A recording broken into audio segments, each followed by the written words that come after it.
Olá, meus amigos, um dia de muita paz para todos nós. Hoje, exatamente 23 de junho de 2023, estamos nós reunidos para estudarmos a obra Ave Cristo.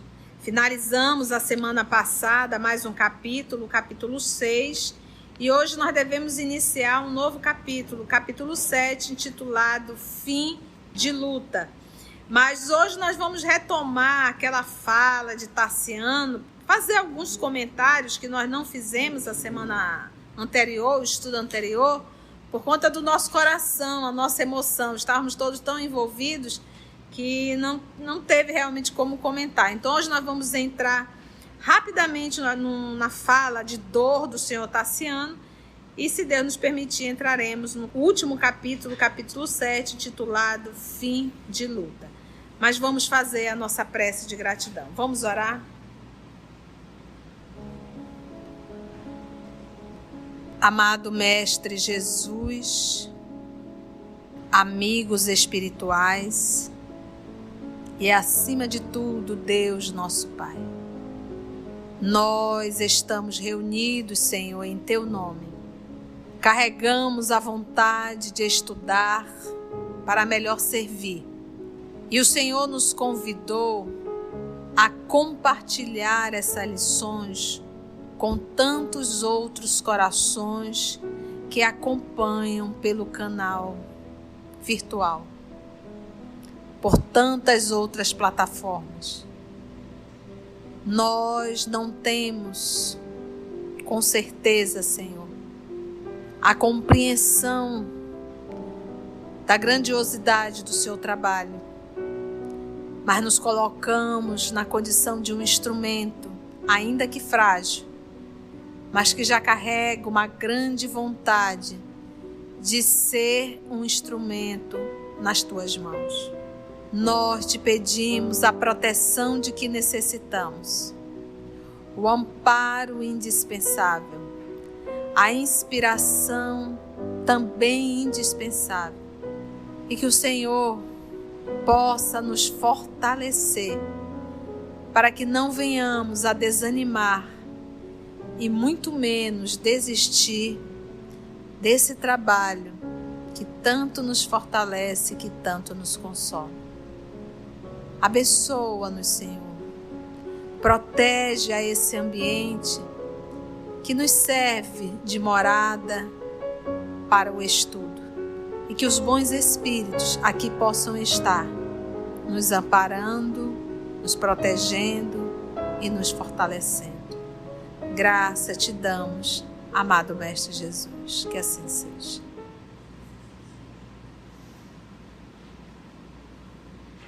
Tarciano, revoltado contra o cristianismo, contra Jesus, quando então seu pai se adentrou como Corvino, cuidou dele na febre, cuidou ali do jardim, fez uma amizade muito grande, evitou dizer que era cristão, sabendo da revolta de Tarciano contra os cristãos, e decidiu levar as crianças para cantarem para Tarciano.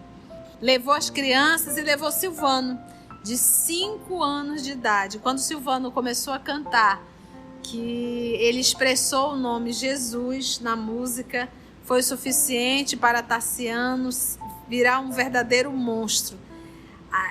Ficou irado realmente, mandou soltar os cachorros, o cachorro acabou pegando Silvano e Silvano acabou indo a óbito. Desfez a amizade totalmente com Corvino, apesar do amor e da simpatia que tinha pelo senhor Corvino.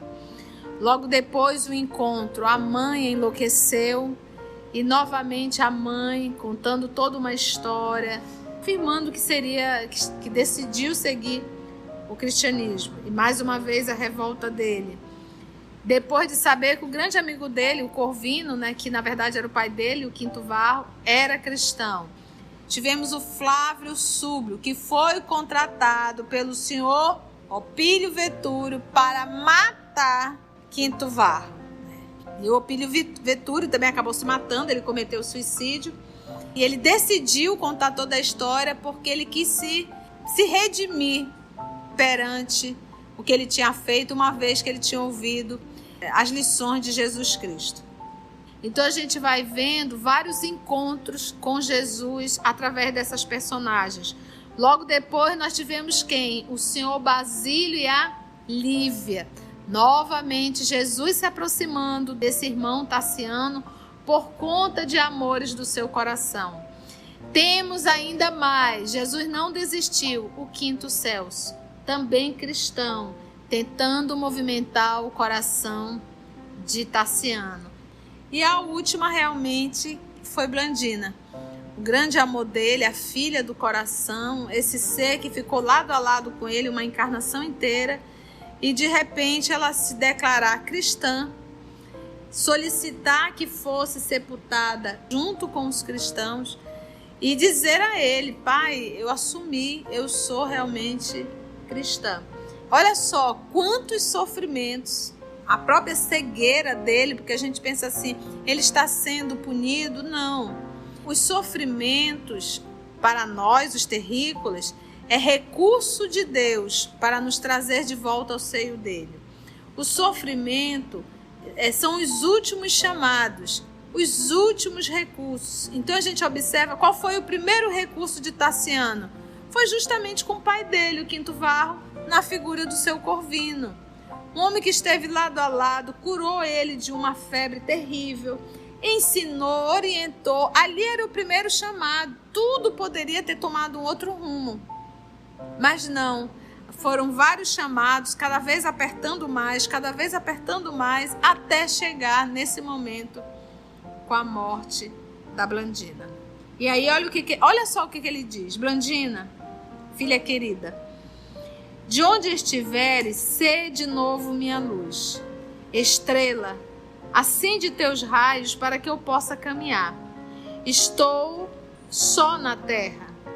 Se outra vida existe além da campa, do túmulo frio que te guarda implacável, compadece-te de mim. Não permitas que a treva me envolva. Muitos vi partir para o estranho labirinto da morte. Imagina, ele viu a mãe, o pai, a Lívia, o Basílio, a própria Helena, que ele acompanhou tudo. Então, o sogro dele, que também já desencarnou, tanta gente, Nunca, entretanto, senti tamanha sensação de abandono. Nunca. Nem quando a mãe desencarnou. Filha abençoada, não me deixe jamais. Livra-me do mal. Ensina-me a resistir contra os monstros da inconformação e do desânimo. Mostra-me a bendita claridade da fé. Então você vê que aquele já começa a se curvar. Mostra-me a bendita claridade da fé. Qual é a fé dela? É a cristã. Se erros tenho cometido sob a escura inspiração da vaidade e do orgulho, ajuda-me a encontrar a verdade. Olha o que ele diz, olha. Adotar-te uma crença para a qual não me preparei. Escolher-te um caminho diferente do nosso. Todavia, filha inovidável, não poderias enganar-te. Olha, todos os demais ele diz que enlouqueceram. E aqui ele desafia: não, você não pode estar enganada. Um anjo que tu és, tu não pode estar enganado. Se encontrar-te o mestre que esperavas, renova-me o coração, para que me coloque também ao encontro dele. Então você vê aqui que essa dor da morte da menina, porque, meus irmãos, quando tudo está bem na nossa vida, aquilo que a gente chama de bem, a gente fica com o nariz muito em pé. A gente tem uma tendência enorme a repetir erros. A vaidade toma conta da gente. A gente esmaga as pessoas que a gente nem percebe. A gente humilha pessoas com a nossa fala que a gente nem dá conta. Quando a dor chega, aí quebra os dois joelhos, a gente vai para o chão e abaixa a ponta do nariz. A gente carrega movimento de vaidade que a gente não dá conta. Quantas vezes a gente usa o título por movimento de vaidade? Quantas vezes a posição que ocupamos? E ele aqui não era diferente, ele era romano. Não conheço os deuses em cuja existência ainda creio, mas tive a felicidade de conhecer-te e em ti confio infinitamente. Os deuses que eu adorei uma vida inteira, eu não conheço nenhum, mas eu conhecia você. Ele considera a filha dele como uma deusa. Ampara-me, soergue minha alma abatida, volta, Blandina, não vês agora que teu pai está cego? Enquanto permanecias no mundo, tive a presunção de guiar-te. Hoje, porém, sou um mendigo de teu arrimo. Então, cuidado, né, filha bem-amada, vive comigo para sempre. Aí a gente faz uma observação aqui.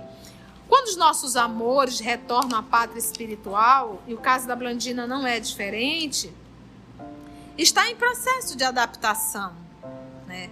Então, aqui, obviamente, a gente não pode exigir isso de Tassiano, mas trazendo isso, porque às vezes a gente lê isso e te diz, poxa, eu vou fazer a mesma coisa, ou algo parecido. Não, nunca faça pedido para os entes queridos que retornaram à pátria espiritual. Porque se tem uma coisa que dói o coração de quem ama, é não poder atender o pedido do ser amado. Quem tem força o suficiente para me ajudar no mundo espiritual? Jesus de Nazaré. Então, todas as orações devem ser direcionadas a Ele, ao nosso anjo de guarda. O nosso anjo de guarda, confiado por Deus, esse está pronto para nos auxiliar sempre que nós precisarmos. Jesus acima de tudo e Deus acima de todos realmente, de tudo e de todos. Então, não devemos evocar os nossos amores que retornaram à pátria espiritual para fazer pedidos, porque nós não sabemos qual a condição de cada um. Vamos entrar em fim de luta? Depois de alguns dias de meditação, na dependência da igreja, Tassiano entendeu-se com o velho Enio, que ele anotou as ponderações atencioso. Então, após o sepultamento da menina Blandina, ele permaneceu na igreja. Embora cego, lembra que ele perdeu a visão. Não se conformava em pesar no orçamento da instituição. Porque ele estava comendo, bebendo, dormindo, né? É despesa dentro de uma casa. Não sabia como agradecer o devotamento de Pudens, que se fizera credor do seu melhor carinho. Ou seja, ele passou a dever ao senhor Enio todo o carinho que o senhor Enio estava direcionando a ele. E o senhor Enio conhecia a história. Se pudesse, ali permaneceria ao lado dele, a servi-lo com dedicação e respeito, até ao fim dos dias que lhe restassem na terra. Entretanto, não se achava só, precisava cuidar do futuro de Quinto Celso e, em razão disso, não lhe cabia demorar-se. Contudo, acentuava triste, não desejava tornar a casinha do bosque. As reminiscências da filha atassalhavam-lhe, ou seja, torturavam-lhe o coração. A ausência de Blandina trouxera-lhe um vácuo irremediável. Confiaria, desse modo, a Enio os valiosos arquivos de Basílio e venderia a residência, os carros e os cavalos. Com o produto da transação, pagaria a dívida em que se empenhara, transferindo-se com o filho para Roma. Tinha por lá a filha mais velha. Lucila nunca se afinara integralmente com ele, mas isto não a levaria a trair a voz do sangue.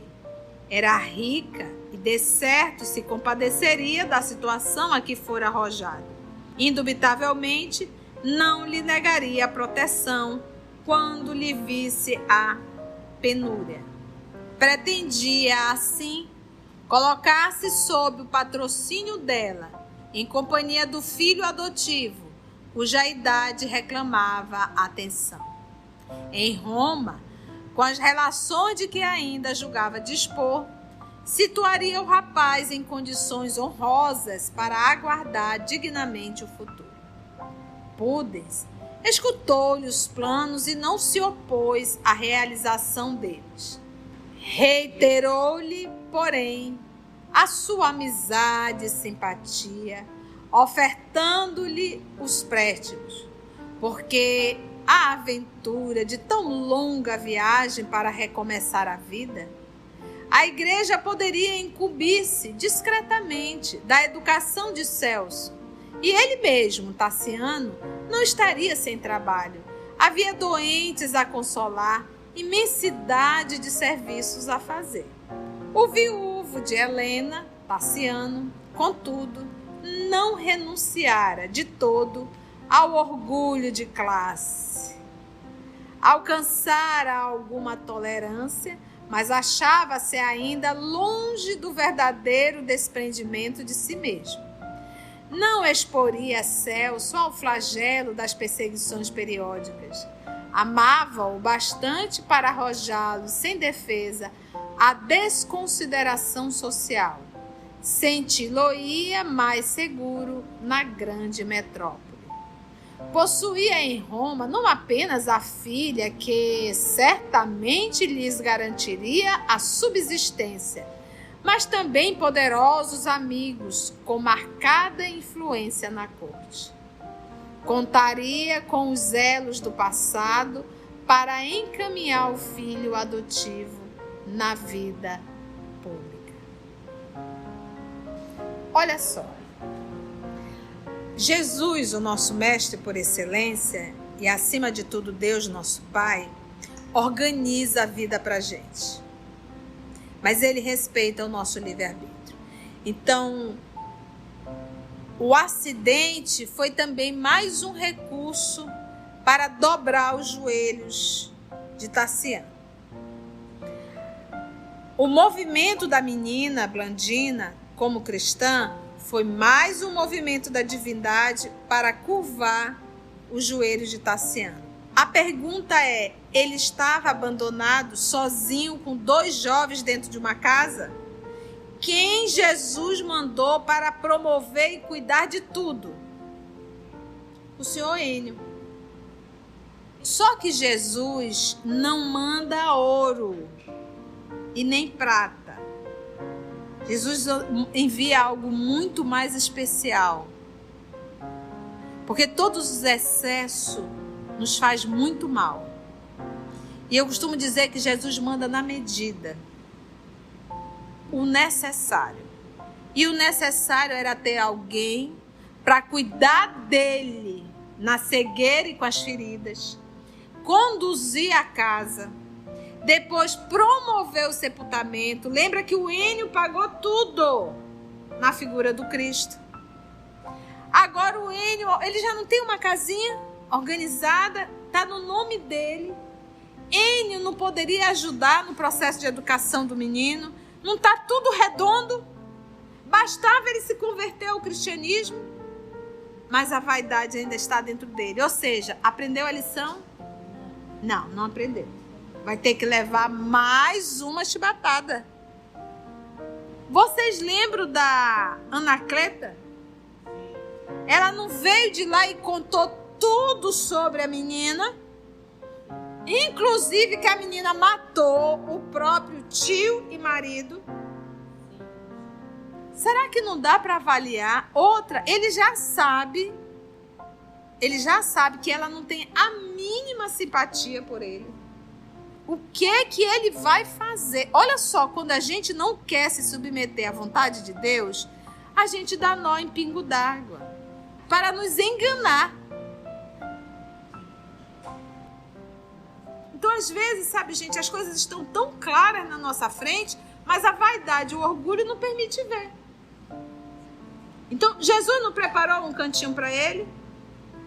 Os amigos, a assistência. Por que ele não ficou quieto? Por que esse movimento de vaidade? Eu quero dar um estudo melhor para o meu filho? Será que é para o menino mesmo que ele está preocupado? Ou será que ele não quer se submeter à vida simples e ao cristianismo? Quem procura, acha. Batei e a porta vai ser aberta. Agora, em que porta ele vai bater? Na da filha? Nos amigos hipócritas de interesse? Porque a vida, ela ainda é assim, para a grande massa humana, é um jogo de interesse. Como que você trata uma pessoa simples e como que você trata uma pessoa que tem dinheiro, que tem poder, que tem título? Nós somos assim ainda hoje, gente, a grande massa. Então não era diferente naquela época. Então, ou seja, tá ruim? Tá. Vai ficar pior? Vai.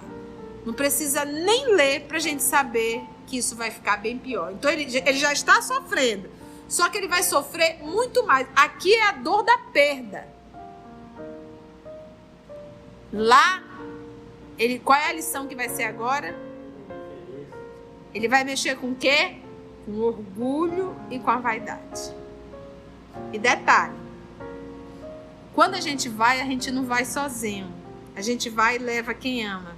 Quem é que ele vai levar para passar pelas dores? Quinto Celso. E Quinto Celso vai em nome do amor.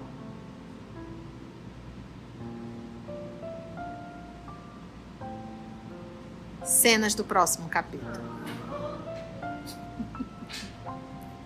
Meus amigos, é muito bom estudar, né? Quantas lições para a nossa vida. Assim nós agradecemos a Deus, nosso Pai. Agradecemos a Jesus, o nosso Mestre por excelência, aos amigos espirituais que aqui se fazem presente para conduzir o nosso estudo e, se Deus nos permitir, até o nosso próximo encontro. Graça te damos, Senhor.